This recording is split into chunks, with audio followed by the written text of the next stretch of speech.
essa etapa do nosso projeto, né, que se chama Multilinguismo, Ciências Humanidades e Idiomas. Meu nome é Tomoko, sou professora de japonês. A atividade hoje se chama Armadilhas Culturais na Negociação Internacional. Na verdade, o que aconteceu? Nós somos lotados no Instituto de Letras e nós não trabalhamos diretamente com o empresariado. Então, trouxemos alguns conteúdos que achamos relevantes para que possa interferir em alguns trabalhos, né, nessa área de comércio ou mesmo outras áreas de intercâmbio dos estudantes, que às vezes pode surgir uma coisa meio constrangedora. Vamos apresentar, então, primeiramente o setor de francês. Fizemos essa ordem porque a professora Rosa e a outra apresentadora, a professora Daniela, elas têm compromisso agora já há 1 hora, então nós alteramos um pouco a ordem. Então, por favor, a professora Daniela, por favor. Primeiro, pedir desculpa por essa troca, que seria uma ordem, pelo menos uma ordem alfabética, né? A nossa presença aqui, a nossa intervenção, ela vai se pautar mais por questões linguísticas, interculturais, né? Quando se estuda uma língua estrangeira, as pessoas têm a noção de que elas vão usar a língua para falar de si, falar das suas experiências, para trocar, e é verdade isso, né? Quando se fala com um falante da outra língua, na realidade se trata de trocar experiências e falar de si, e a sua personalidade, seus traços culturais são fortes. No entanto, um dos aspectos importantes nessas trocas linguísticas é que nós estamos falando com interlocutores que são pessoas como nós, né? Nós todos fazemos parte de um mundo hoje em dia mais se justifica globalizado, mundializado, como dizem os franceses, se diz em francês, se diz mondialisation. Mas essas pessoas têm traços culturais marcantes. Então, eu destacaria inicialmente um dos elementos importantes quando se fala em francês, em pessoas de língua francesa, e marcadamente mais europeus do que americanos, porque nós temos americanos, norte-americanos que falam francês, que são os francófonos do Canadá. Eu diria, particularmente, os francófonos europeus, os franceses, os belgas, os suíços, eles têm uma forma, e todas as pessoas no geral que têm uma formação acadêmica ou que são pesquisadores, eles têm uma formação linguística, uma forma de se comunicar muito específica. E uma das características nossas brasileiras culturais é, eventualmente, às vezes, chegar para falar com uma pessoa de uma maneira muito direta, não atacar logo a pergunta, né, e fazer perguntas diretas, na ordem direta. Isso é uma coisa que na cultura francófona não é bem assim, né? Primeiro, se vocês, por exemplo, pegarem entrevistas que são feitas em jornal, em revistas, sempre as perguntas elas são feitas de uma forma indireta. Elas são há uma inversão, não se faz a pergunta na ordem direta. O que o senhor pensa? Pensa o senhor, né? Qual a sua opinião? Que opinião tem o senhor de? Inclusive com redundância da repetição do pronome, para quem sabe um pouquinho de francês. Essa é uma questão, quer dizer, evitar esse chegar direto, fazer logo, colocar a pergunta de uma maneira direta. O outro aspecto é que não se chega junto a uma pessoa de cultura francesa e se fala tão diretamente. Se procura primeiro ter certeza que essa pessoa está preparada, que ela está disponível, né? Então, esse tipo digamos, de partículas, né, de elementos que se usam na comunicação, que se chega, que se diz em francês, né? Pardon, monsieur, pardon, madame. Verificar que essa pessoa está atenta e cumprimentar as pessoas, né? E nas relações, inclusive relações, digamos, em que se vai falar com uma pessoa que hierarquicamente, digamos, que é um subordinado, é o secretário ou é o funcionário, mais ainda essas marcas devem ser, que é uma questão de respeito, né? De tratar assim a pessoa por, em francês temos o vous e o tu, que é o nosso tu, né? Nós como gaúchos nós temos esse elemento, a gente tem a tendência de usar diretamente a tem em francês o tu, é uma pessoa jovem, uma pessoa da minha idade, uma pessoa que está trabalhando e achar que o tu é válido. Não, não é válido. O vous é o tratamento inicial, né? Então, primeiro, verificar se a pessoa está disponível, chega-se no guichê, chega-se no secretário, no assessor, verificar primeiro se ele está em contato visual contigo, fazer uma saudação inicial, como pardon, monsieur, pardon, madame, cumprimentar, saudar e fazer a solicitação com clareza, né? E usar, evitar os verbos fortes, do tipo eu quero, eu preciso. O francês tem o nosso tempo, que é aquele nosso futuro pretérito, que a gente usa muito, poderia, seria possível. Então, esse verbo é o verbo que é usado por uma questão de cortesia, né? Que é o je voudrais, que é eu gostaria de, eu precisaria falar. Então, em termos de linguísticos, eu acho que isso é uma questão interessante e sempre que se ensina o francês, que as pessoas têm esse hábito, essa necessidade de falar, de usar a língua francesa, de se tratar a questão intercultural, de se verificar o respeito que se tem por uma outra cultura, que não é melhor nem pior, ela é só diferente da minha, e que eu vou usar essa língua para falar com essa pessoa e procurar saber como essas pessoas, como são as formas de interação entre elas. Acho que basicamente era isso. Continuando mais ou menos o que a professora Rosa falou, quando a gente aprende francês, a gente tem, se vocês pegarem os manuais de francês, vocês vão ver a importância que é dada para essas relações. Justamente isso entra no componente competência de comunicação, é o saber viver, o saber viver na França, que não implica, justamente entra no intercultural, não implica tu negares a tua maneira de ser, e sim implica tu saber viver com aquelas pessoas, tu entrar num contrato de convivência que é com essa cultura diferente. E eu acho que a Rosa falou muito bem dessa relação de vu. E eu queria falar um pouco sobre essas relações dentro do mundo universitário, para quem vai, por exemplo, fazer um intercâmbio na França e tem que entrar numa sala de aula com universitários franceses e tem que se adaptar à cultura educativa lá. Eu fiz esse caminho, eu fiz o último ano de graduação lá, fiz o mestrado e, além disso, eu trabalhei em escolas com crianças. Então, eu vi essas diferenças que podem gerar choques culturais. Então, uma delas é, claro, essa distância que tem entre o professor e o aluno, essa distância formal, sempre vai chamar o professor de senhor, e que talvez, durante o longo do curso, tu nunca fique sabendo do nome do professor, porque tu sempre vai chamar ele de senhor e o seu sobrenome, então tem uma distância. A maneira também como tu vai te posicionar na aula, toda a cultura educativa é diferente, a maneira como tu vai apresentar trabalhos, a maneira como tu vai fazer perguntas na aula.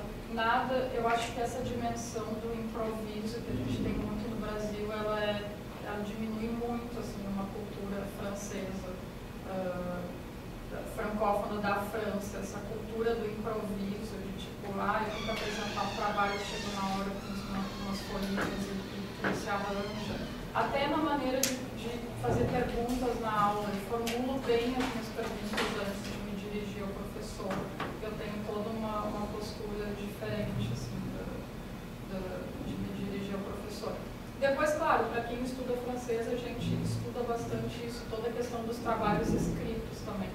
É uma cultura educativa diferente e isso a gente tenta passar muito para os nossos alunos de graduação, e esse é um contato que a gente faz quando a gente resolve aprender uma língua estrangeira e resolve ter contato com uma cultura submissão, mas é uma relação de troca, a gente é de contrato mesmo, a gente se propõe a entrar na cultura dessas pessoas.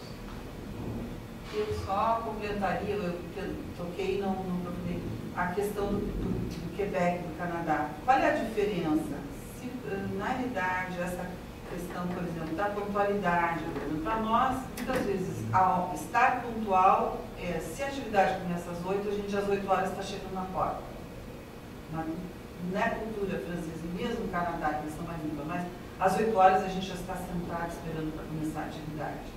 Isso é uma questão de, né, é bem assim, eu estou dando um exemplo bem concreto. O que é diferente os franceses do Canadá com os europeus de língua francesa? Eles têm um trato muito mais, digamos, não diria afetuoso, mas mais sorridente, mais aberto, menos formal. Eles usam mais o tu, mas é por influência do inglês. Como o inglês só tem you, né, eles usam o tu com muito mais facilidade entre as pessoas, que não é o caso dos francófonos europeus, né, dos países que eu citei. Então, essa é a diferença. E eles são, obviamente, um país, eles estão desde 1503, né, como colonização do Canadá. Tá? E, então, é um país jovem, em termos, mas jovem no sentido de ser um país também de imigração. Então, eles têm uma flexibilização, né, diferente, mas nessas relações de trabalho, como nós colocamos, são exatamente as mesmas, a não ser o uso do tratamento o tu e o vous, que é o senhor, senhora. Eu acho que seria a única diferença. Talvez um pouco mais, nos contatos entre as pessoas, de chamar pelo primeiro nome, tá? Mas as questões de trabalho e essa questão assim, da formalização é exatamente a mesma. Em sala de aula eu vi um pouco mais mais informalidades, né? No Canadá. Eles trabalharam, inclusive, eles têm mais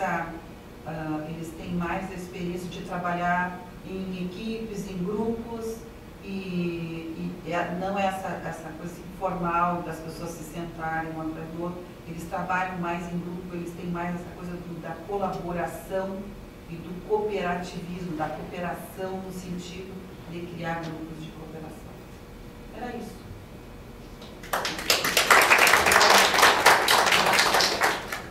Não sei se as perguntas são agora. Teriam perguntas?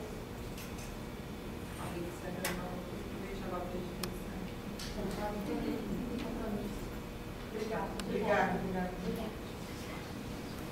Bom, então, a próxima língua vamos apresentar é o alemão.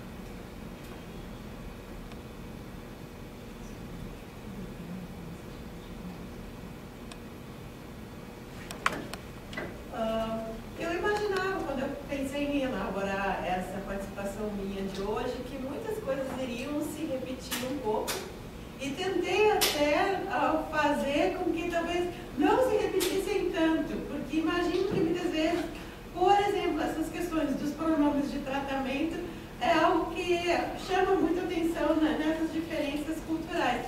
Então, o alemão tem uma coisa muito semelhante com o francês, que é a distinção no uso do du, que é mais ou menos o nosso tu, ou você, e o sie, que é o senhor, senhora, e que na verdade sequer é uma questão de distanciamento, mas o sie, na verdade, é uma forma não marcada de se dirigir à pessoa, e o du seria uma forma muito mais de amizade, de proximidade entre os falantes, né? E a gente também não gosta assim de muita intimidade quando não conhece alguém, então usar demais o tu dá essa ideia de excesso de intimidade. Então, para não repetir, eu fiquei pensando, como é que eu vou fazer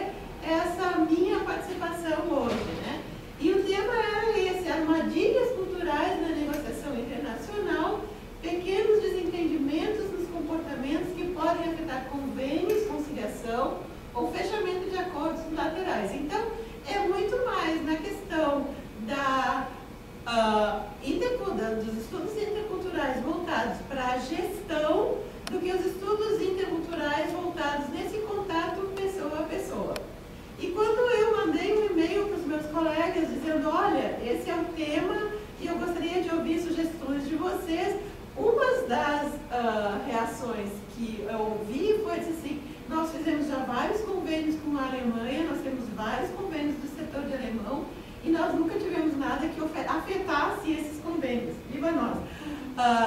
Isso, é claro, é sinal de que existe essa chamada competência intercultural, que os convênios, que os contatos com as outras universidades, no caso, estão saindo. Até então, eu tenho aqui os dados.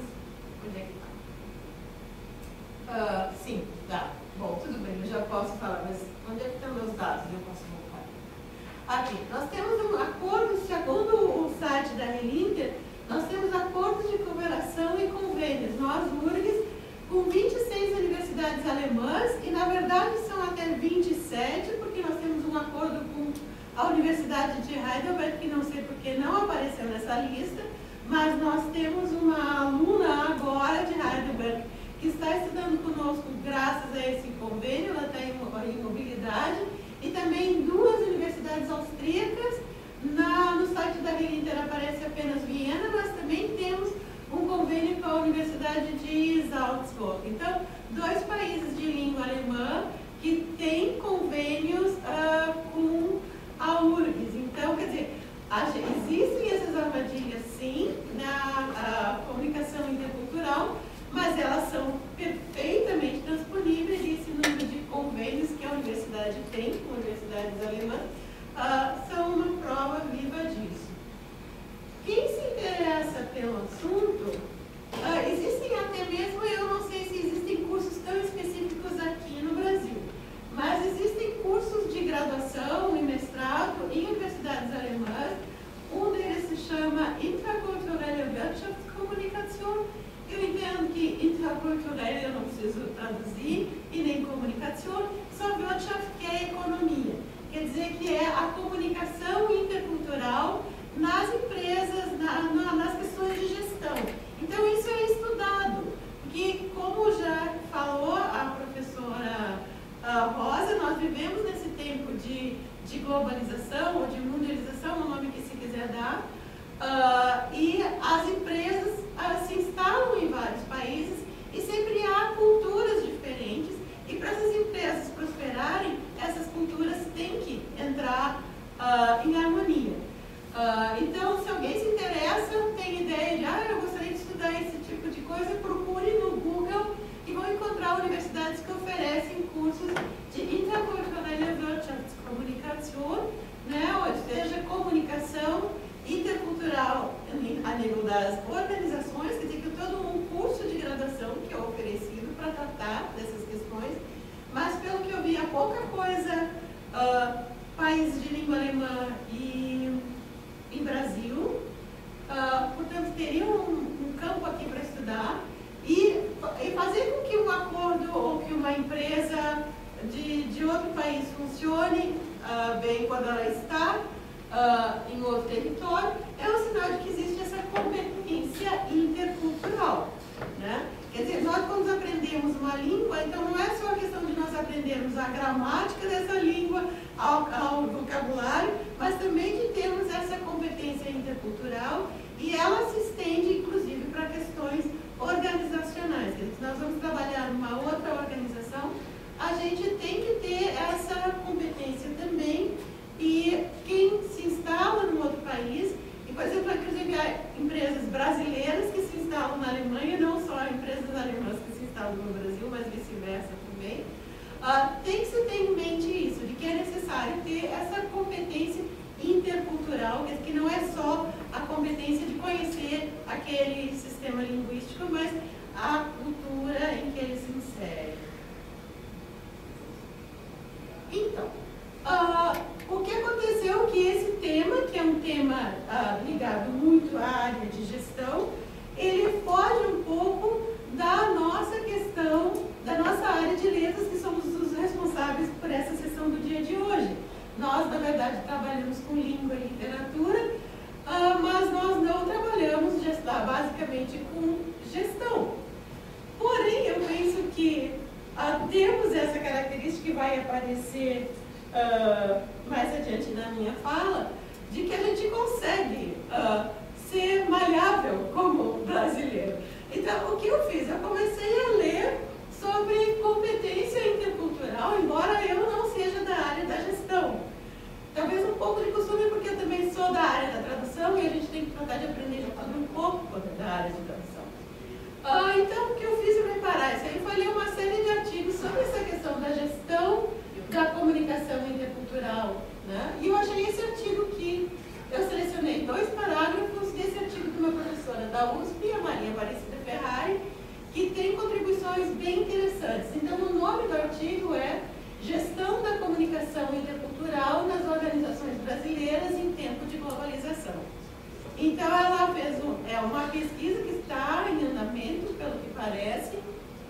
esse texto de 2012, justamente de como as organizações brasileiras organizam essa gestão de comunicação intercultural.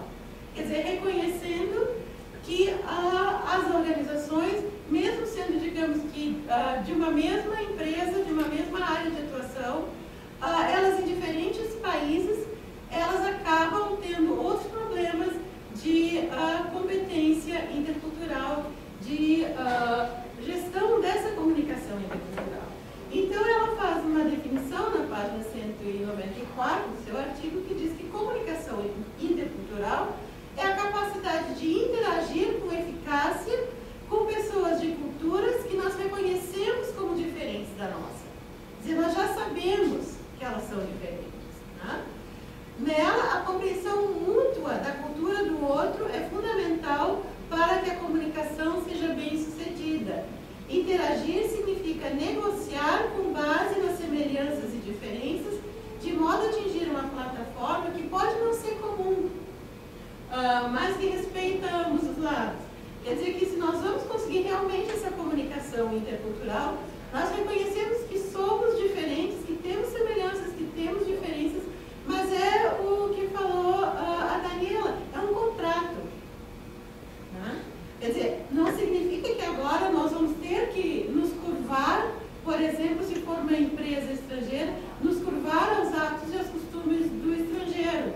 E sim de que ambos os lados negociem para conseguir uma plataforma, um platô de compreensão e respeito mútuos.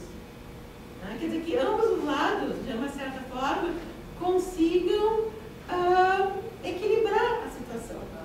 Né? Isso é uma comunicação intercultural bem sucedida. E eu fico pensando que isso se dá, inclusive, em qualquer relacionamento que nós temos dentro de uma empresa e que as culturas dentro das empresas são diferentes e a gente tem que se adaptar a elas quando começa a trabalhar numa empresa diferente. Né?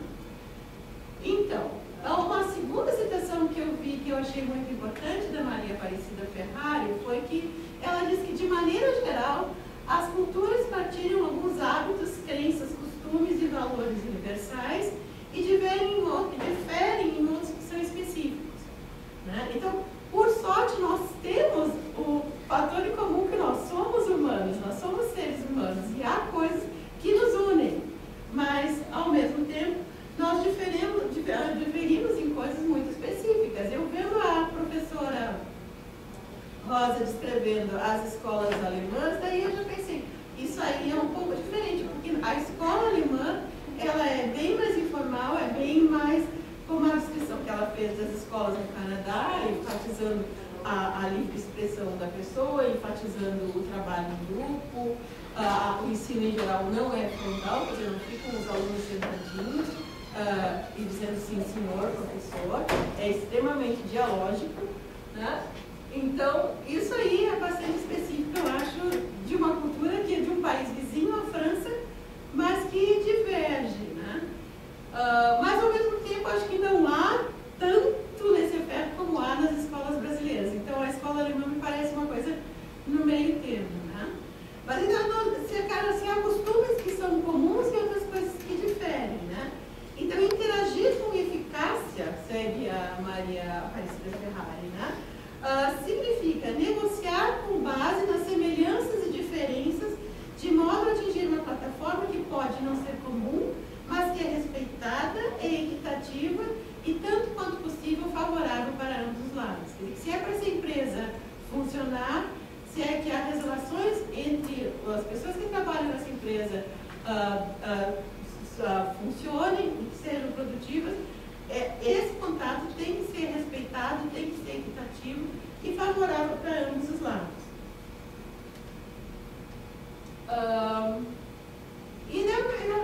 E surgiu, à medida que eu lia o texto, porque ela descreveu 3 estudos de casos de empresas brasileiras que se instalaram no exterior, mas eu pensei, e no caso Brasil e países de língua alemã? Porque também tem uma diferença aqui. Como é que eu digo, eu sou professora do setor de alemão, mas alemão não é falado só na Alemanha. É falado também na Áustria, que é um país diferente da Alemanha, é um outro país, portanto tem semelhanças, mas não é o mesmo. E é falado por 70%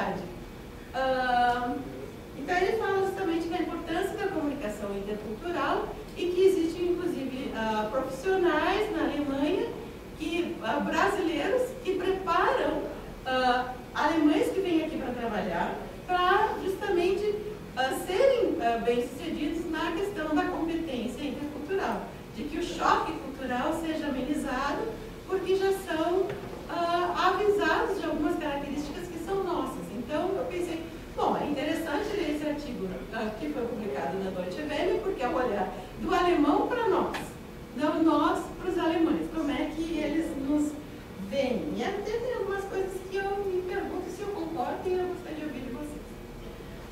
Então, por exemplo, eles dizem que há divergências em 7 coisas, né? 6 coisas. Comunicação, hierarquia, na maneira como nós lidamos com o tempo, relação grupo-indivíduo, relação pessoa-objeto e lidando com as regras.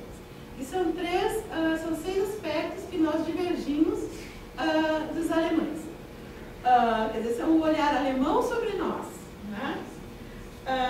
E diz aqui, esse primeiro, até eu gostaria de ouvir de vocês, o que vocês acham?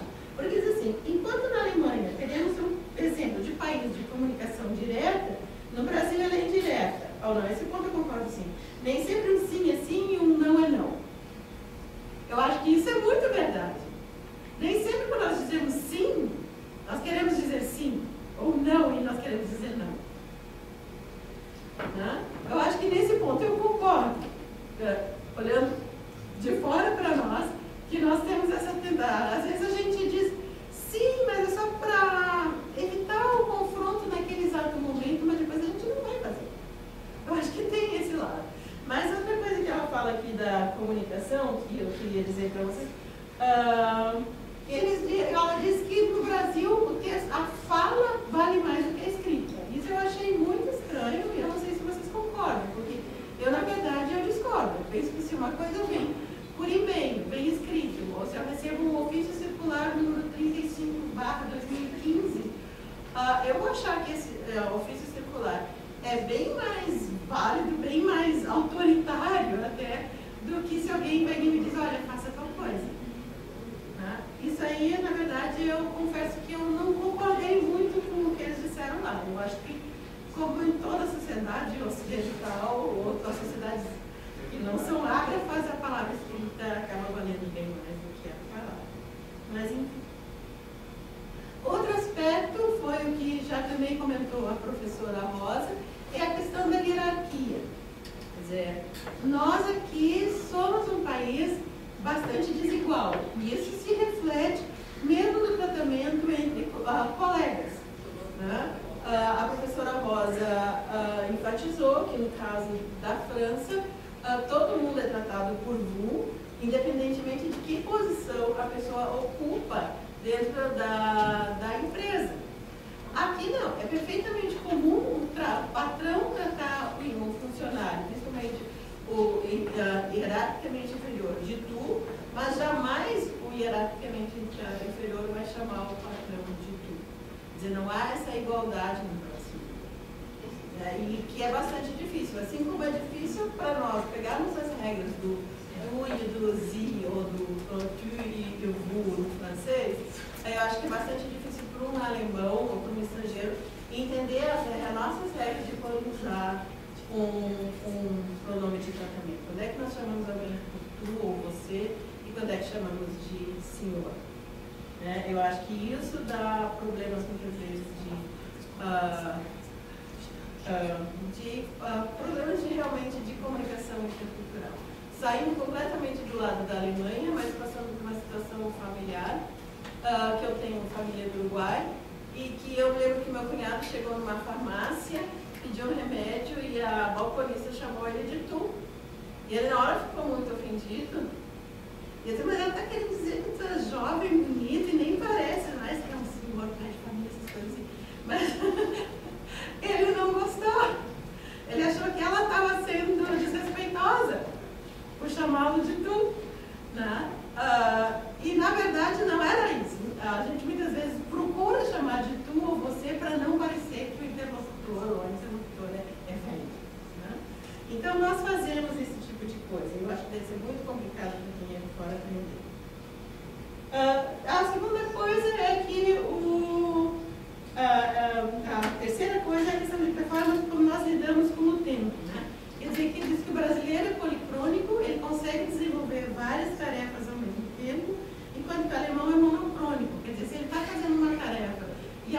interrompe e ele é capaz de ficar aborrecido, porque ele se desconcentra.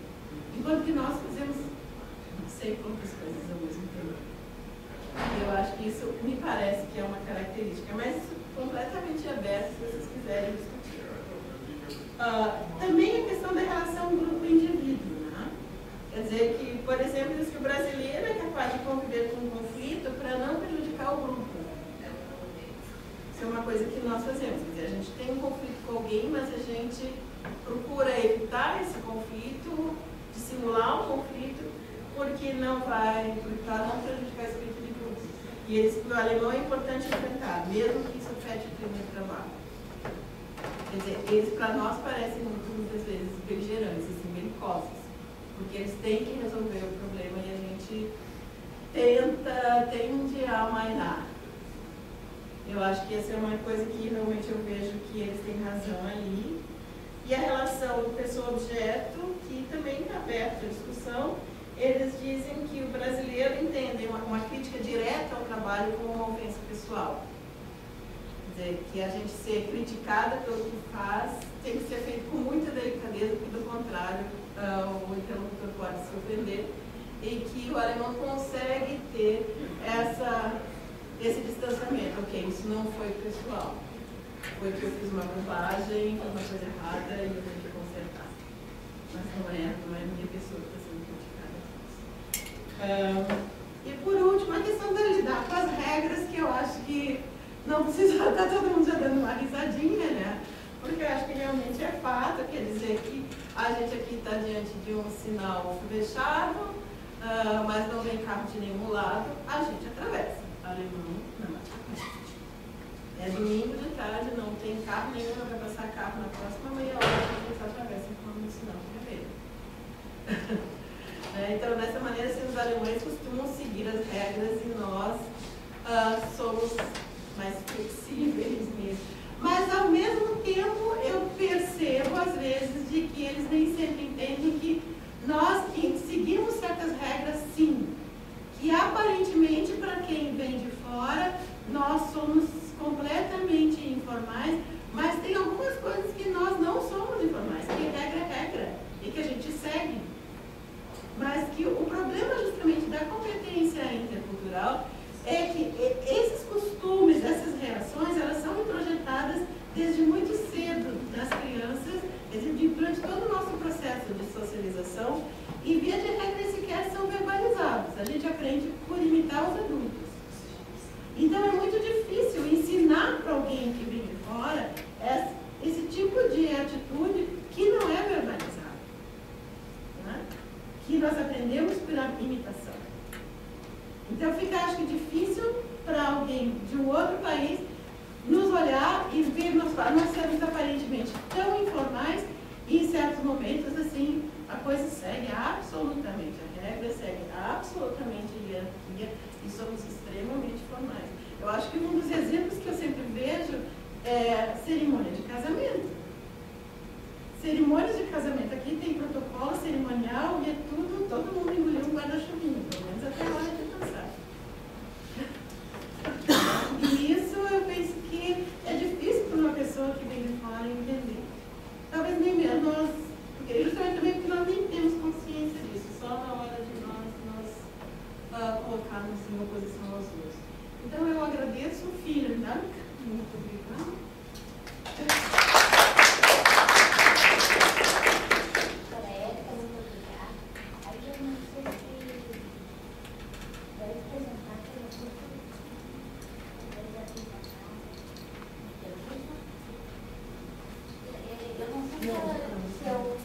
Eu sou do japonês, então eu esqueci ele conseguir fazer ordem alfabética. Eu não sei se vocês querem apresentar ele.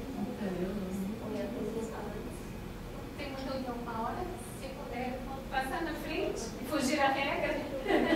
Fugir a regra, eu fico por último. Aí eu vou apresentar assim, mais um estudo de casos, né? Talvez aí dá para encerrar melhor a atividade.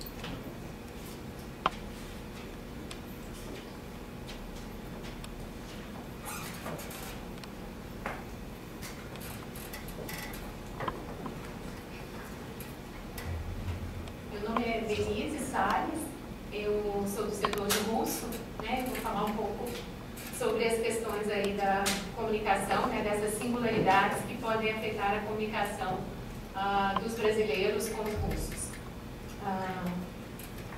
Em primeiro lugar, eu queria dizer que, no caso dos russos, né, a primeira impressão é de que existe um abismo, né, desde o começo, desde a língua, né, que usa outro alfabeto, até as questões da cultura, o modo como eles vivem, o modo como nós vemos os russos, né, e vice-versa.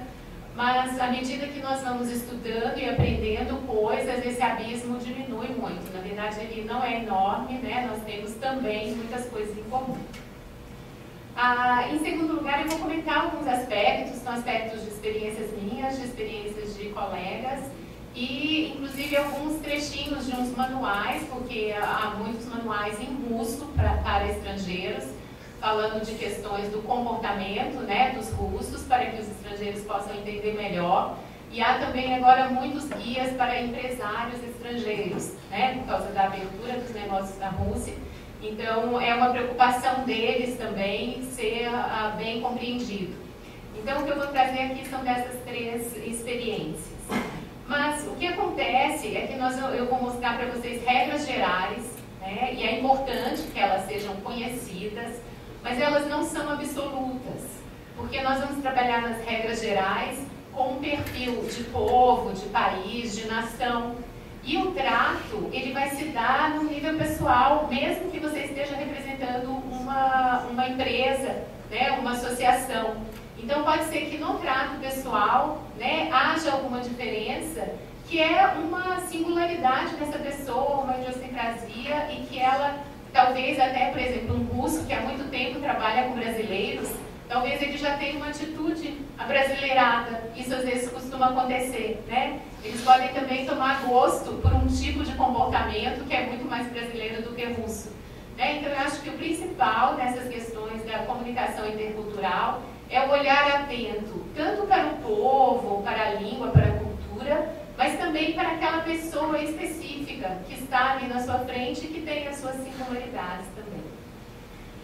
Então vamos lá, né? Alguns comportamentos dos brasileiros que podem ser mal interpretados pelos russos. Os russos são mais assertivos, são mais objetivos, mais diretos, e principalmente nos negócios, né? Então esse hábito brasileiro de dizer, então vamos marcar, né? Mas esse vamos marcar não é agora, é em algum outro momento depois dessa conversa que nós vamos ter aqui. Pode ser mal entendido, porque os russos costumam resolver, não quero saber a hora, o dia, né? Se nós já estamos pensando em marcar, então vamos marcar realmente, não é só essa alusão, né? Os russos também são mais apegados atualmente às formalidades ainda dos documentos carimbados e assinados, né? Por exemplo, em situações que nos basta um e-mail para resolver a questão, eles querem ter, né, um papel com carimbo, com assinatura, etc. Jantares de negócios, né? Geralmente os brasileiros se ressentem um pouco da duração dos jantares dos russos, que assim, você resolve os negócios, mas também tem um período ali de socialização que dura, embora para nós, né, a nossa impressão é de que nós próprios gostamos muito, assim, também de prolongar os encontros sociais, né, mas para os brasileiros esses jantares de negócios russos duram demais, né, é uma coisa também a se considerar. Outro aspecto que eu lendo esses guias para empresários russos e para brasileiros e para estrangeiros que vão visitar a Rússia, um outro aspecto também que eu achei importante é a gente conhecer não só o comportamento, né, e aí nós vamos identificar essas diferenças, né, e vamos buscar nós próprios uma explicação para ela, mas também entender qual é a explicação que o próprio povo dá para essas diferenças, né? Então eu trouxe um exemplo para vocês perceberem como que, né, isso pode ter um tipo de comportamento, pode ter um estereótipo internacional e para o próprio povo ter uma explicação, uma justificativa muito positiva. Os russos, eles têm fama de carrancudos, né? Todo mundo acha que russo é meio cara fechada, meio bravo. E nos guias guias russos para estrangeiros, eles vão explicar que a cara fechada dos russos, em comparação, né, com o sorriso de outros povos, não se deve a uma característica da personalidade do povo, mas sim a um hábito adquirido socialmente. Então, no trato mais próximo, os russos são muito alegres, expansivos, hospitaleiros, né? Porém, na Rússia, não é hábito rir para uma pessoa estranha, né? Então, rir para um estranho é sinônimo de rir à toa. E você pode ser tomado como uma pessoa boba, abalermada, abobalhada, né? E eles levam a sério, eles têm um provérbio que é Smer bez pritina, prisna duratina, que é o riso sem motivo, né, é sinal de tolice, de estupidez, né? E eles levam esse provérbio a sério, né? Então, um comentário que aparece nesse guia a respeito dessa característica é que quando abriram o primeiro McDonald's na Rússia, os funcionários tiveram que aprender, né, a sorrir para os clientes. E esse fato causava problemas, né? E, na época, um funcionário explicou que as pessoas, ele não queria agir dessa maneira, né? E explicou que as pessoas iam achar que ele era meio abobalhado, como ele ia ficar sorrindo assim para os outros sem motivo nenhum, né? Então daí vem essa fama de serem os russos muito carrancudos, né? E não seria o motivo do caráter sombrio ou fechado, né, do russo, mas sim essa ideia de que o riso é algo íntimo e é algo precioso que você reserva para as pessoas da sua intimidade em determinados momentos e não a toda hora gastando os risos, sorrisos por aí, né? Outra recomendação dos manuais para empresários é que nunca se toque em temas de política, né? Historicamente, os russos não costumam conversar sobre política com estranhos, né? E muitos dos conceitos ocidentais que nós valorizamos, democracia, liberdade, até o próprio conceito de capitalismo, às vezes para eles tem alguma nuance que na conversa, assim, numa conversa banal, né, só para passar o tempo, pode causar algum problema, algum constrangimento. Muitos brasileiros que viajam para a Rússia reclamam de que lá ninguém fala inglês. Então, além de terem, né, dificuldade para ler, são poucos os lugares, mesmo em Moscou e São Petersburgo, que tem placas indicativas em outro idioma que não o russo. Eles se ressentem de pedir informações na rua, né, e não conseguirem dialogar. Então, essa questão é uma questão, na verdade, que hoje em dia é uma questão de faixa etária. Então, os mais jovens se interessam, sim, em aprender línguas estrangeiras, geralmente falam inglês, é a primeira língua estrangeira mais falada, depois alemão e francês, né? E se você tiver que fazer uma pergunta na rua e puder escolher, né, escolha se dirigir a uma pessoa mais nova, que vai estar tanto mais aberta à comunicação com o estrangeiro, quanto provavelmente vai conhecer alguma língua estrangeira, ou pelo menos vai conseguir falar umas palavrinhas em inglês. Né? O que mais? As questões das comidas e bebidas, né? Em relacionamentos próximos, se você tiver algum relacionamento pessoal com os russos, ou mesmo em jantares, almoços de negócio, etc., é costume que você aceite, né, comer e beber da maneira que é oferecido, né, para você. A questão da bebida, né, para eles é um elemento importante da socialização, né, então eles costumam brindar, né, fazer os brindes de vodka e virar os copinhos, que é um momento ali de socialização, né? Então, isso é importante na medida do possível, né, corresponder a essa expectativa deles. As formas de tratamento, eu não vou me deter muito nelas, porque é parecido, né? Acho que os brasileiros, em relação aos povos dos quais nós já falamos até agora, e nós somos mais informais no tratamento. Os russos também costumam tratar mais no voz, né, no vi deles, né, e o primeiro contato, né, é sempre mais formal, e a pessoa mais velha é que vai te falar, né, se você tem licença para tratar por tu, né, por você ou não. Então, na verdade, a regra para o brasileiro é mais fácil entender a regra russa do que ao contrário. Porque o que os russos que eu conheço, eles reclamam muito, é que aqui é difícil saber quando tratar com senhor e senhora é uma ofensa ou é ridículo e quando é adequado. Então, eles reclamam muito, por exemplo, das mulheres, que eles nunca sabem se a mulher quer ser chamada de senhora ou não, porque isso pode ser, de certa forma, uma ofensa, né? Eu peguei um relato de um jornalista que tem trabalhado bastante com o Brasil e ele falou que uma vez gravou uma entrevista com um jogador de futebol brasileiro e que era mais velho que ele, esse rapaz é bem jovem, né, e que ele tratou durante toda a entrevista o jogador de senhor.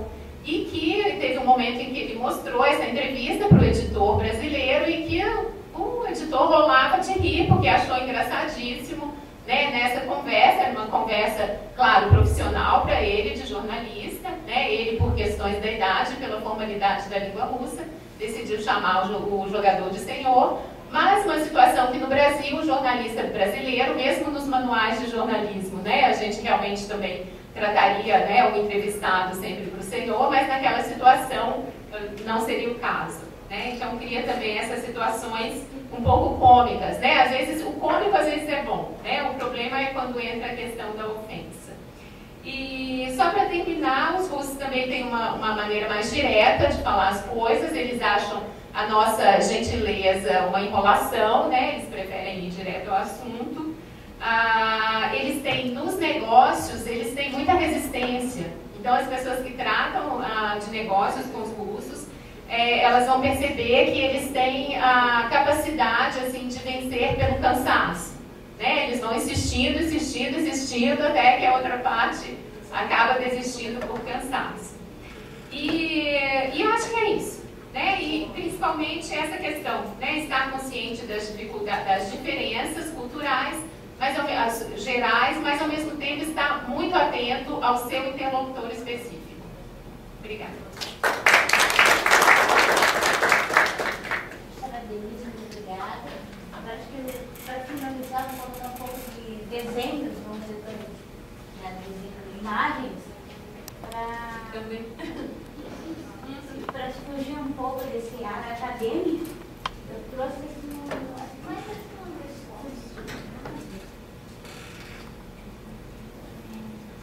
já tem baixado antes de começar a apresentação. O meu lado brasileiro não permitiu. Como brasileiro.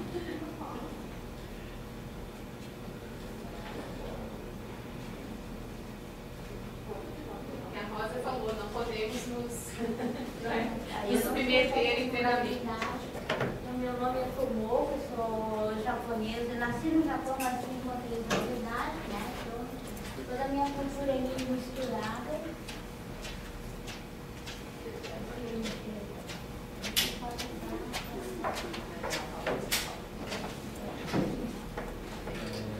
Então, o Japão, como vocês já devem conhecer, o território japonês, ele tem mais ou menos o Rio Grande do Sul, no pedaço de Santa Catarina, mas se eu dissesse, a densidade populacional é muito alta e chega quase idêntica ao do Brasil inteiro.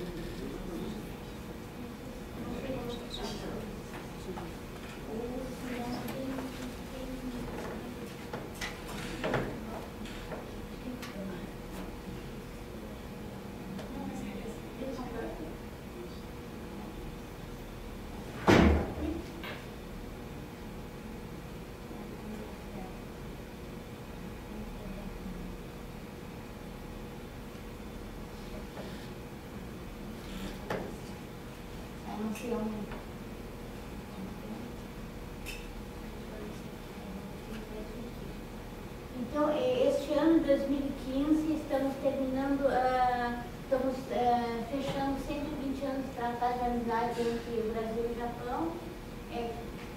Por que essa data? Porque até 1860,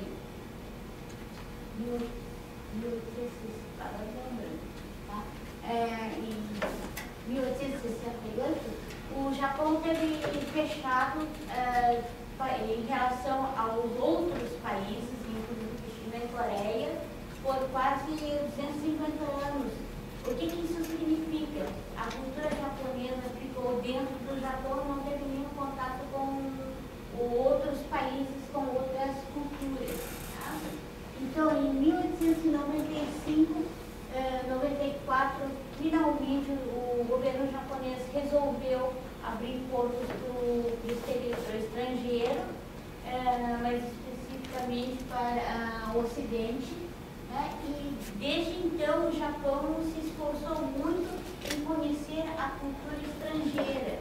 Né? E em 1860 foi mandado uma comitiva para Estados Unidos. Ele fez uma volta por toda a Europa e foi conhecido por todos os Estados Unidos para conhecer como é que é a cultura ocidental, para poder absorver, né, essa cultura que era desconhecida, para poder desenvolver o país, para que o Japão adquirisse uma competência, né, cultural em relação ao Ocidente. Então, finalmente, isso deu frutos e em relação ao Brasil, então, em 1895 foi assinado em Paris esse tratado, e desde então o governo brasileiro, né, e o japonês manteve contato, tanto é que em 1908 vieram os imigrantes japoneses para substituir mão de obra de fazendas de café, e atualmente a etnia japonesa ocupa uma fração expressiva do povo brasileiro. Bom, então a conversa vai do 1860 a década de 1980 a 1990 e pouco, a 2000. Vocês sabem que o Japão, desde a ocidentalização, conseguiu avançar no conhecimento tecnológico, acabou se tornando o primeiro país do mundo na área de tecnologia. E o que isso acarretou? Fez com que o Japão aumentasse o seu poder econômico, né? E fez com que criasse uma espécie de uma bolha econômica que, finalmente, como um balão muito cheio de ar, ele explodiu na década de 90. Esse é uma gráfica que eu trouxe para vocês verem como estava a economia do Japão na década de 90, né? Em 91, a taxa de juros básica do Japão era altíssima, e logo depois houve um decaimento, vamos dizer, da economia japonesa. Né? Então saiu fora do controle, o Japão entrou num colapso econômico, e desde então até hoje em dia está tentando se reerguer. Bom, mudando um pouco de assunto, o Japão, como se tinha dito, ele tem uma extensão de território nacional um pouco mais que o Rio Grande do Sul. E dentro desse território, 1/3 ele não é arável, ele é montanhoso, né, rochoso, não serve para nada, nem para a indústria, nem para o comércio, nem para a agricultura. Tá? Então, o que sobra, 2/3 do território japonês, que é um pouco menos que o Rio Grande do Sul, para ter toda aquela quantidade de população, e tem que ter comida, tem que sobreviver, e tem que ativar a economia. E como é que isso faz para manter assim, toda essa população, né? Dar comida para toda essa população, dar qualidade de vida para toda a população? Então, para isso tem que importar muitos produtos agrícolas, inclusive importa muitas coisas do Brasil, né? Combustíveis fósseis, né? Gás e petróleo, também o Japão quase 100% depende das importações, e todos os minérios, minérios também. O Japão tem pequena extração de ouro, alguma extração de prata, mas é uma quantidade muito insignificativa. Né? Então, para compensar a importação dessas matérias-primas, exportam manufaturado, tecnologia, semicondutores e automóveis, como vocês já sabem. Açúcar também importa praticamente totalmente do Brasil. Todas aquelas verduras também, claro que tem uma certa faixa, né, Arábia do Japão que produz aquelas verduras mais frágeis, né? Mas alface, repolho, 90% da abóbora, por exemplo, teve uma época que importava do México. Né? Repolho, 100%, quase 98%, quase 100% do repolho, eles importam de outros países, né? Taiwan, esses países asiáticos. Eu coloquei um desenho de petróleo e gás. Os minérios, né? Os em Minas, a maioria do produto que é dos ferros, né? Aqueles ferros produzidos pelos em Minas e exportados para o Japão. Então, o que o Japão exporta para poder ter dinheiro para poder comprar esses produtos primários? Eu coloquei algumas marcas, né? Alguns produtos automotivos, né? Mitsubishi, Nissan, Honda, né? Jogos, né? Do Nintendo, Sazon que vocês comem, né? Kirin, agora sim, eu comprou Kirin, Mid, que eu tenho no supermercado, eles são da empresa japonesa. E o Japão, então, precisa manter um comércio exterior com vários países. Tá? No caso do Japão, Brasil, não lhe interessa. Então, na década de anos 70, eles estudaram muito as empresas japonesas, assim como próprias escolas de primeiro nível, ensino médio, fundamental, já começam a trabalhar, né? Trabalhavam essa questão de conhecimento de relações humanas.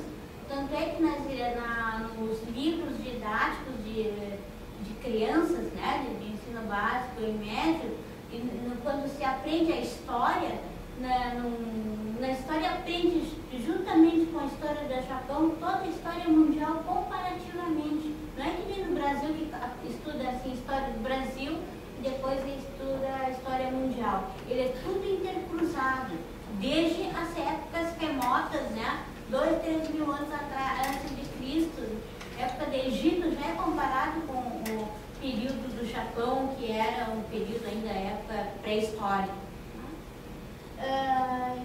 E também já nos anos 70 começaram a trabalhar esse sensibility training, a pronúncia é horrível, mas é de conhecer as culturas, né? Culturas diferentes, a pessoa se situa, né?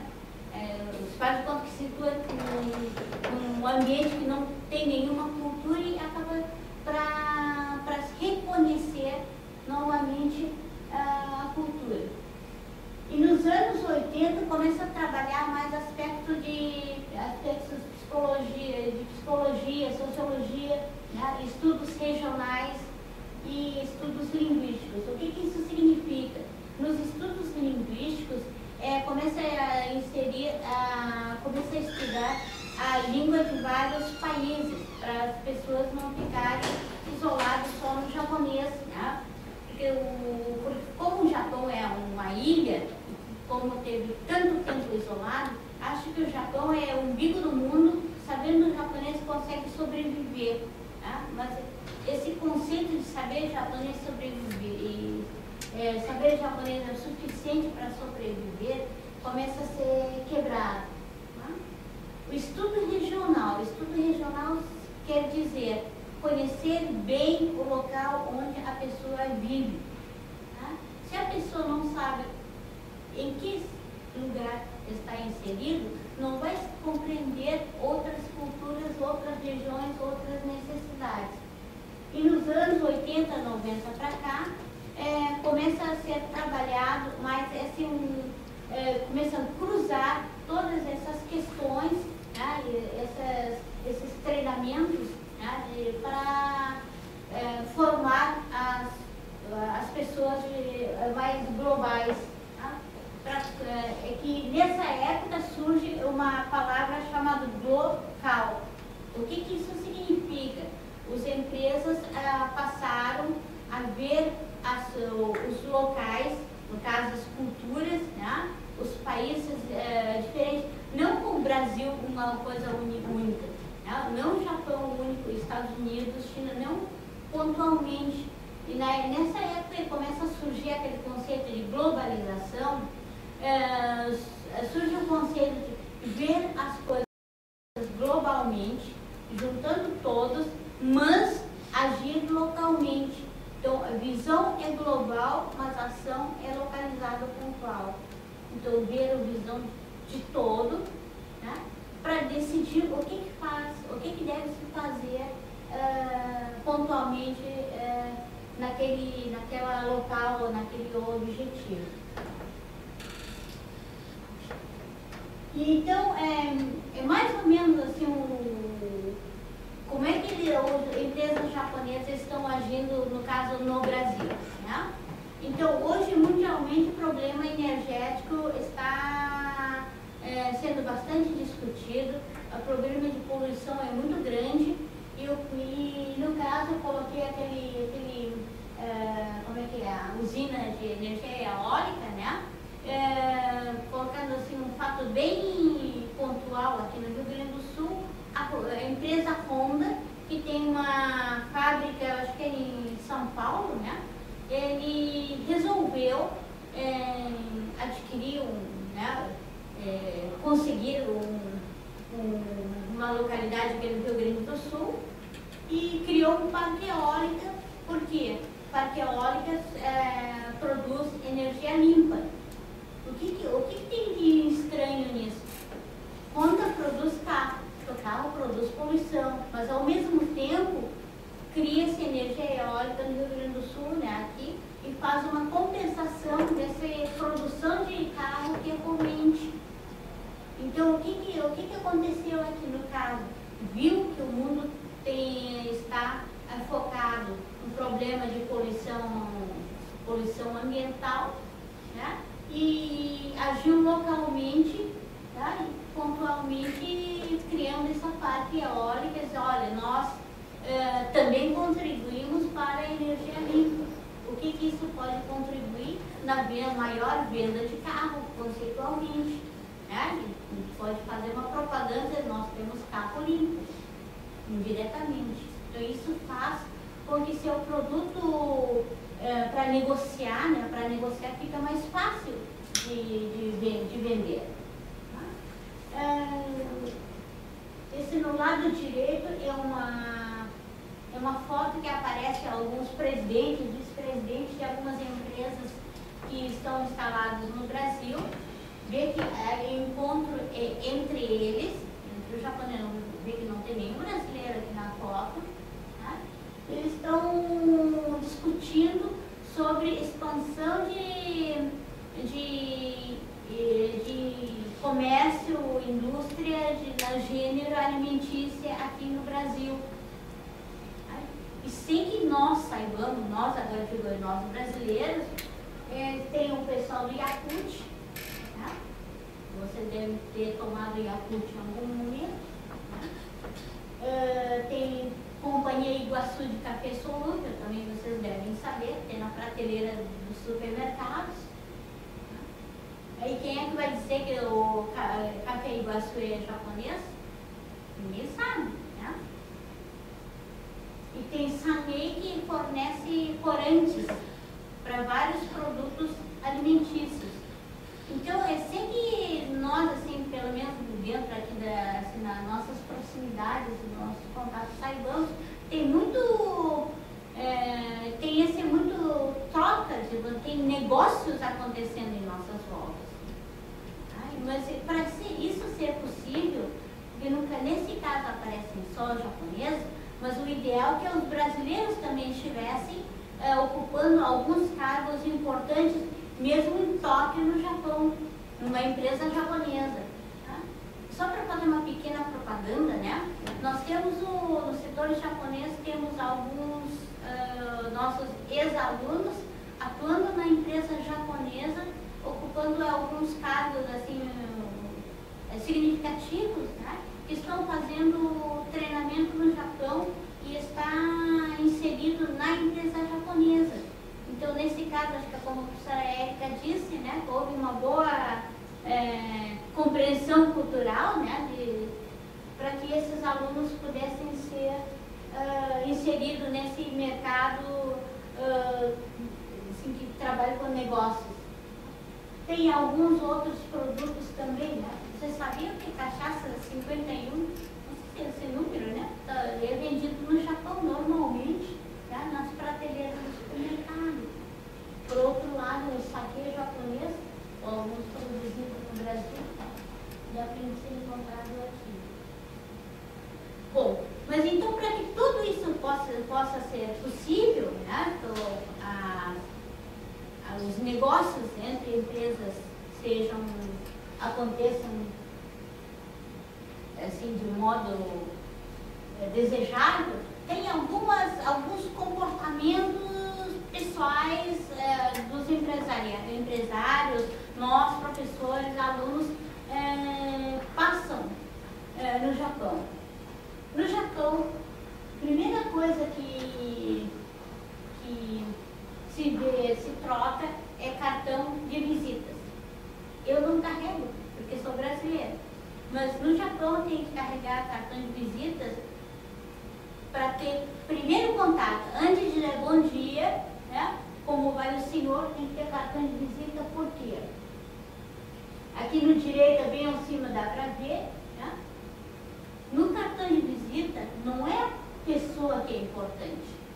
A pessoa carrega toda a empresa nas suas costas, porque ele representa a empresa. Então a pessoa entrega o cartão, né, de visita, de apresentação. No cartão está escrito em letra bem grande cargo da pessoa, nome da empresa e cargo da pessoa. E depois a pessoinha. Né? Então, sem entregar o cartão, a coisa não começa a acontecer. E também tem algumas regras, assim, tem que entregar com 2 mãos, quer dizer, 2 mãos, assim por diante, tem regras. Né? Tem algumas regras também, que no caso do Japão, né, quando brasileiros foram para o Japão, é preferível conhecer. Vocês me estranharam, muitos de vocês nunca me viram, então se eu estou andando assim, acho que a professora tomou conta desse jeito, não é estranho. Mas talvez a professora Érica estranhasse, porque normalmente ela não anda assim, né, professora Érica? Pois é, no Japão, precisa andar terno. Né? A professora universitária não pode estar andando assim, normal, com tênis, né?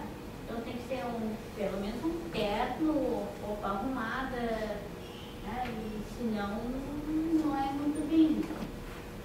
Só para dar um exemplo, eu tenho uma cunhada que é professora universitária, ela é professora, ela é japonesa, tá? Dá aula numa universidade japonesa, ela é professora de literatura francesa. Quando eu fui para o Japão em 2012, ela disse assim, tomou que eu vou te dar essa roupa, porque para mim já não serve mais.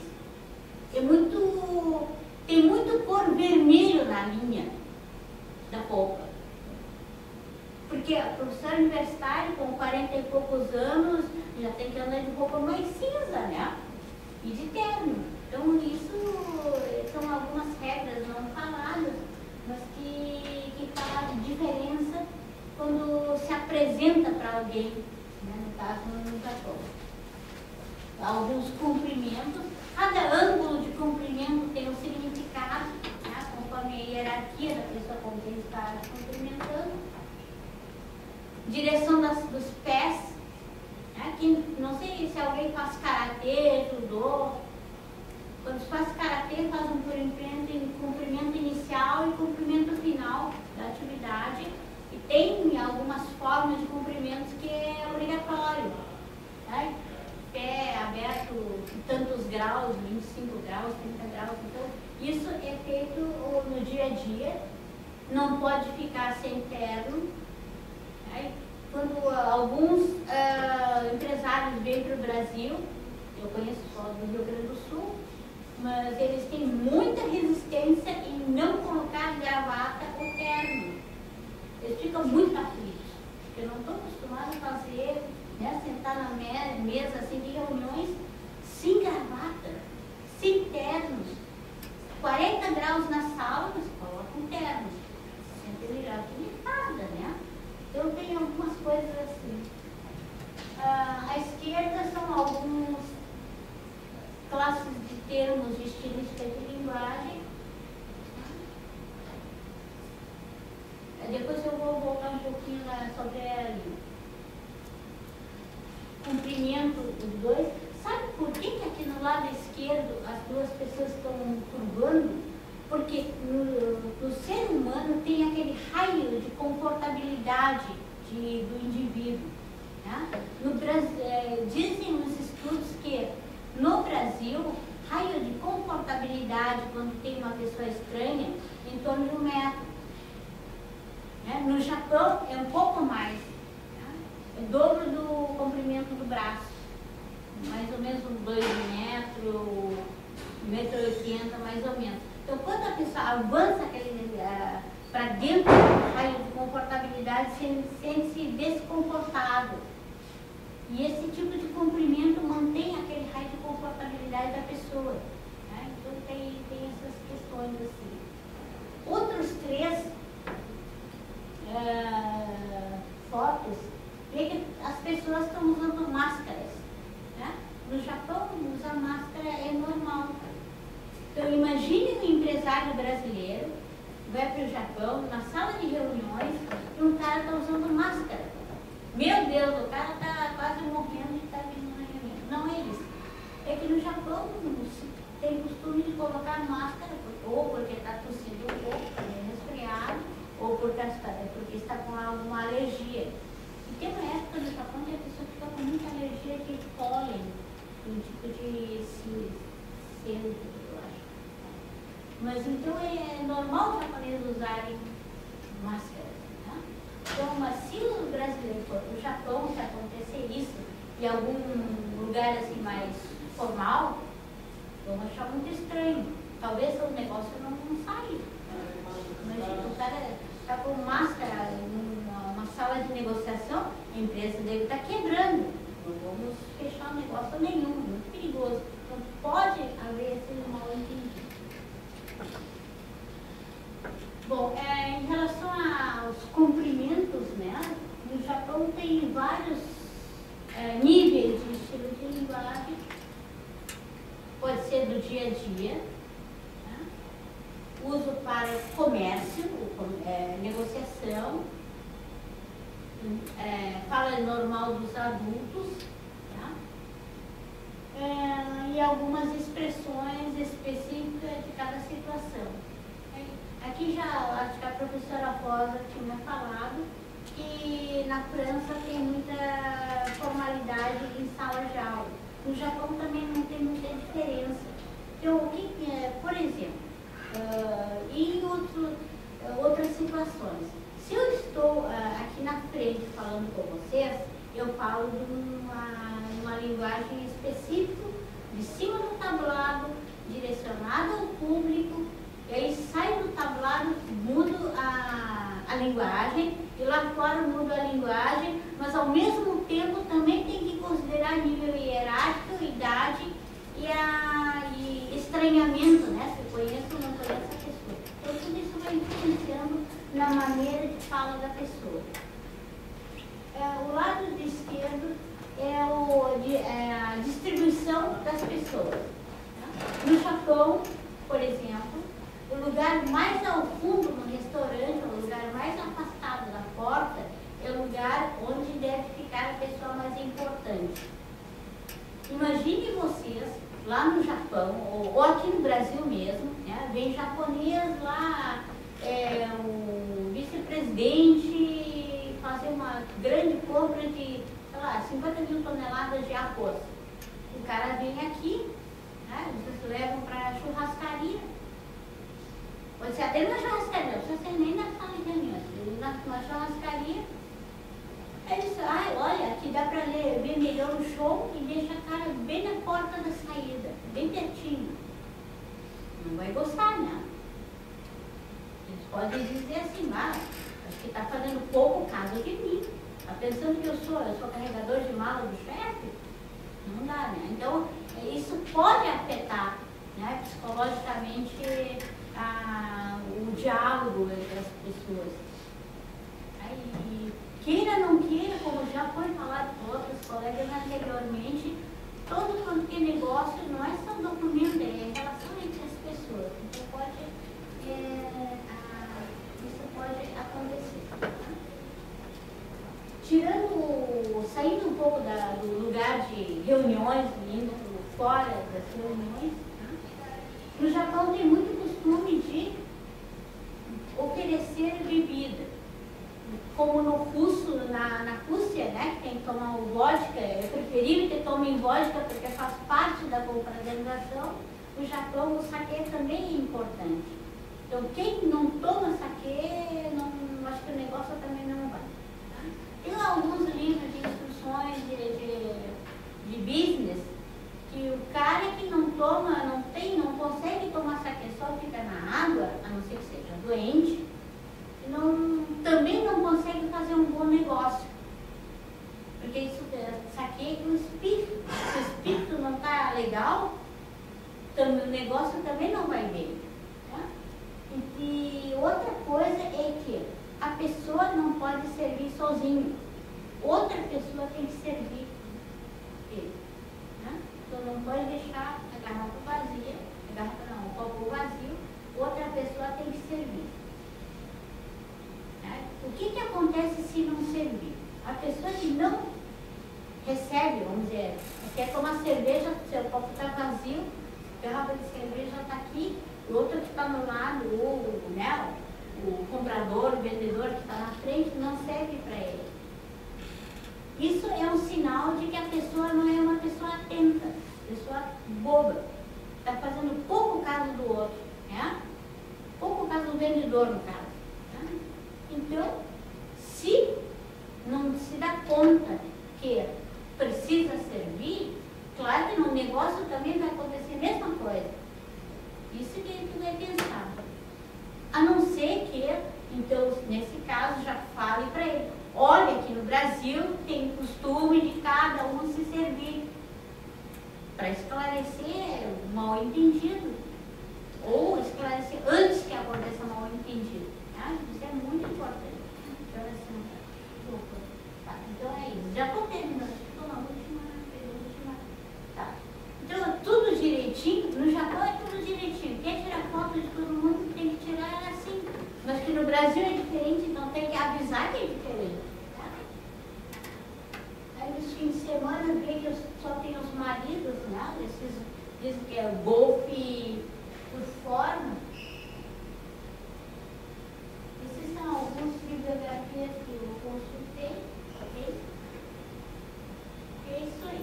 Então, sabendo diferenças culturais, dá tudo certo. Muito obrigada.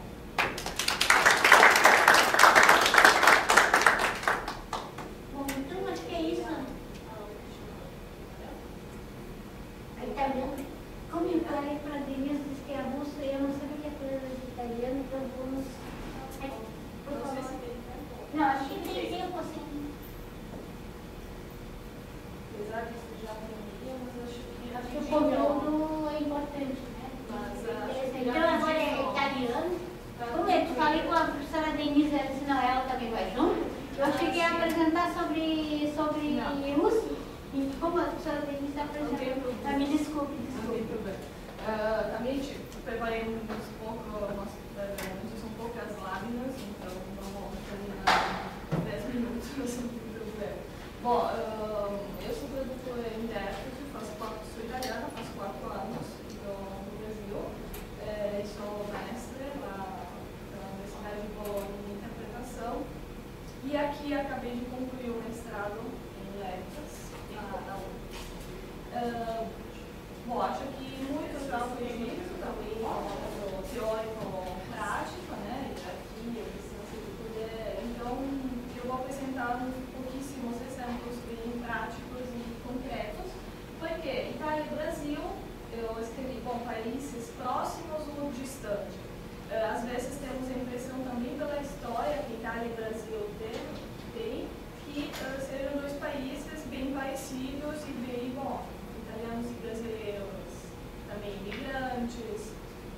mas não, nem sempre é assim. E por isso eu queria apresentar algumas coisinhas. Primeiramente, diferenças linguísticas. Essa, entre aspas, é o clichê, digamos, que eu vi muitas vezes aqui. As duas línguas são parecidas e eu sou descendente de italiano, a gente vai se entender, a gente vai se virar.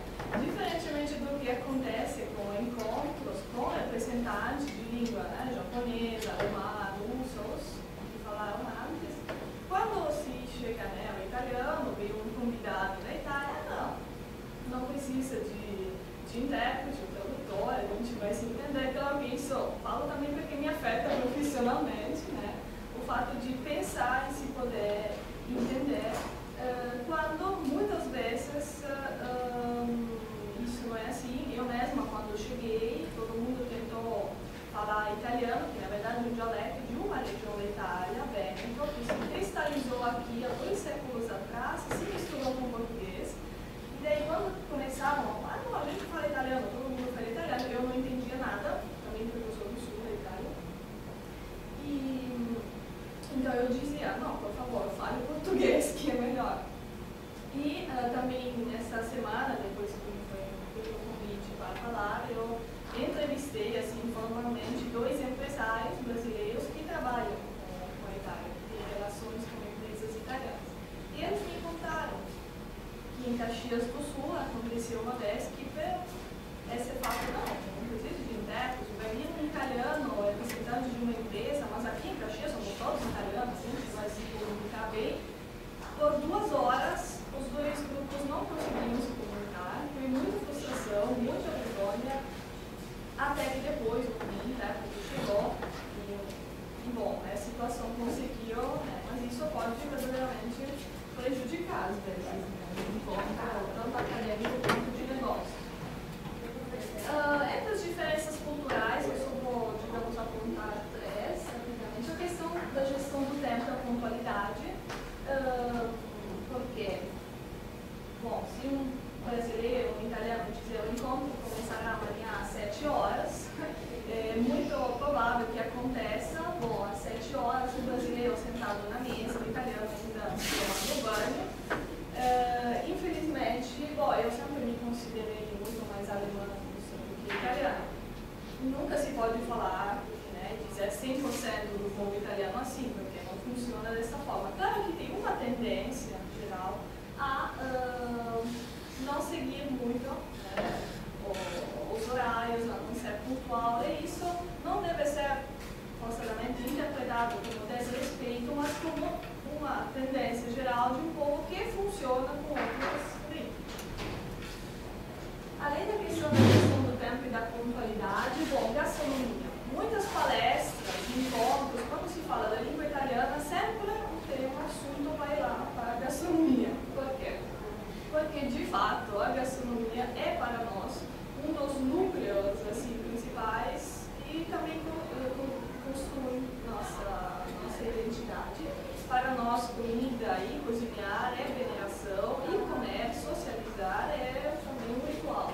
Então, algumas frases que eu, digamos, como italiana, aconselharia, talvez em âmbito tanto de reuniões, de negócios, mas em âmbito acadêmico e pessoal, vindo pensando em italianos, né, vindo aqui, o que eu sugeriria não dizer, por exemplo, vamos levar eles no restaurante italiano de esquina.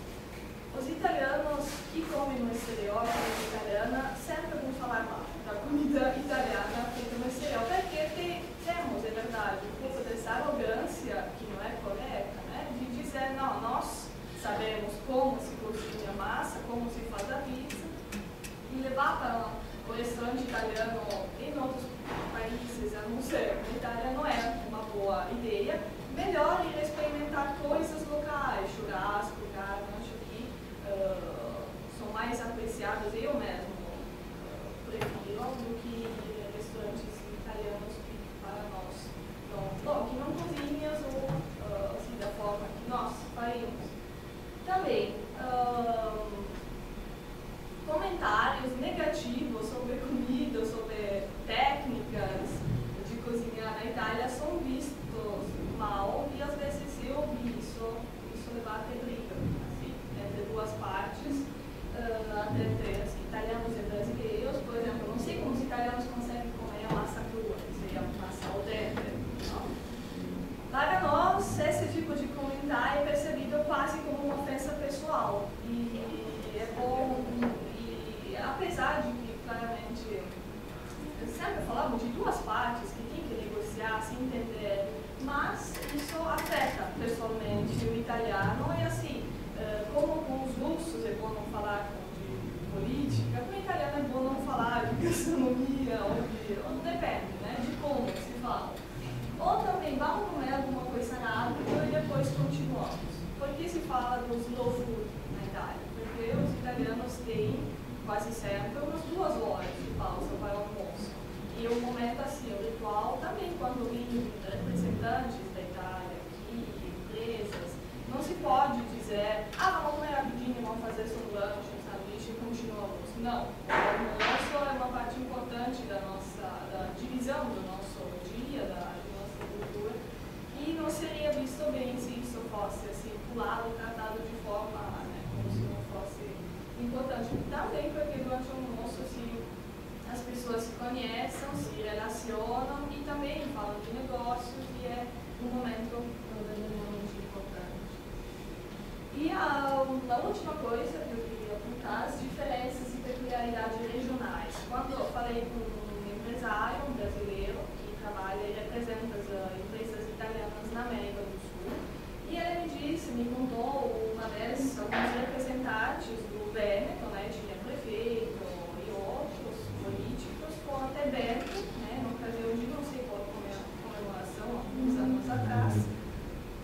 E para fazer um aliado a esses representantes e políticos italianos, eles tocaram lá em Bento uma música que ativou essa funiculitura popular.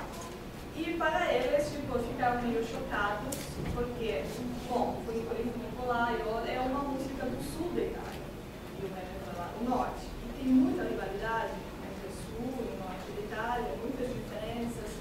Não só entre sul e norte, entre cada região, nós italianos somos muito apegados às nossas regiões.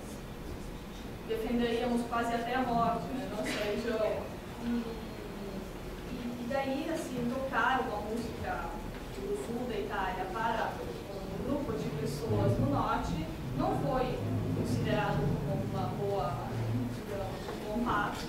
E até o prefeito meio apontou como uma palavra meio que xingou, assim, o pessoal lá de Mendes, meu, tipo, um absurdo vocês não terem estudado, nem saber que essa é tipo uma música que não tem nada a ver com a nossa religião, nossa cultura. Então, né, às vezes pensamos em saber muito assim, desse país, por toda essa série de relações e contatos que temos com a Itália. Mas não é assim, e por isso eu sempre aconselho, né, muito cuidado e também se informar muito de qual região que vêm essas pessoas, onde vivem, para evitar de dizer, não é inacessível, né? Assim, são comentários muito de Porto Alegre, lá perto do Recife, né? Então, é importante isso para evitar esses mal desentendimentos que daí poderiam levar a uma péssima relação até de negócio. Bom, grazie per l'attenzione, obrigada.